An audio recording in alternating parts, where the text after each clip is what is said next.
touch, I could with just one touch, I could feel my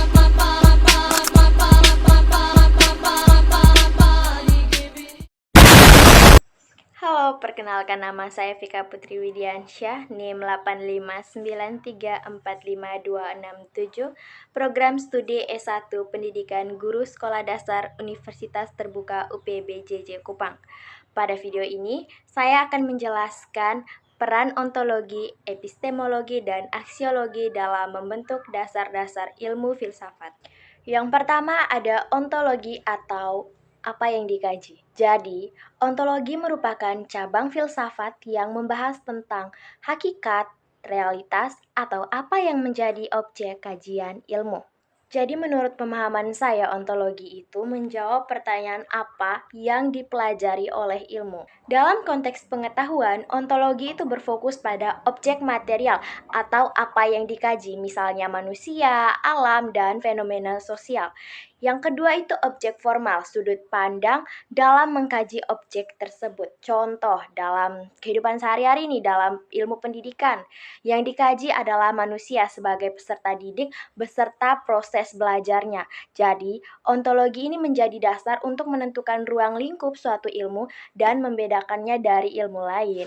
Yang kedua ada epistemologi atau bagaimana ilmu diperoleh. Epistemologi membahas tentang cara memperoleh pengetahuan serta bagaimana kebenaran itu diuji.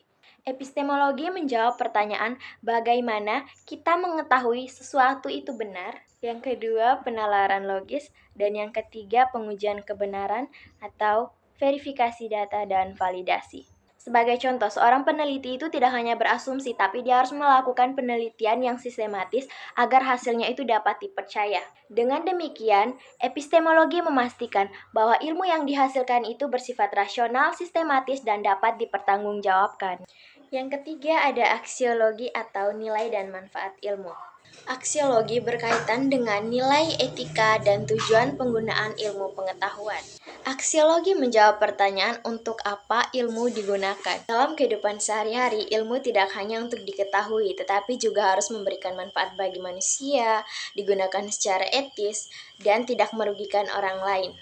Sebagai contoh, perkembangan teknologi harus digunakan untuk meningkatkan kualitas hidup, bukan untuk hal yang merusak. Jadi, aksiologi menekankan bahwa ilmu harus memiliki nilai dan moral dan tujuan yang positif. Jadi, setelah kita mengetahui apa itu ontologi, epistemologi, dan aksiologi, sekarang kita akan belajar tentang keterkaitan antara tiga konsep tersebut. Jadi, ketiga konsep tersebut itu saling berkaitan dan tidak dapat dipisahkan. Jadi, ontologi itu menentukan apa yang dikaji atau objek. Dan epistemologi itu menjelaskan bagaimana cara mengkaji atau prosesnya. Dan aksiologi menjelaskan untuk apa ilmu tersebut digunakan atau tujuannya. Ketiganya menjadi fondasi dalam filsafat ilmu. Karena tanpa salah satu di antaranya, ilmu tidak akan memiliki arah yang jelas. Jadi kesimpulannya, ontologi, epistemologi, dan aksiologi merupakan tiga pilar penting dalam filsafat ilmu yang saling melengkapi. Dengan memahami ketiganya, kita tidak hanya memperoleh ilmu dengan benar, tetapi juga menggunakannya dengan bijak dalam kehidupan kita sehari-hari. Sekian untuk presentasi saya kali ini, kurang lebihnya saya mohon maaf. Presentasi ini saya tutup di sini karena kalau di sana dia sudah bahagia dengan yang lain. Terima kasih. Sudah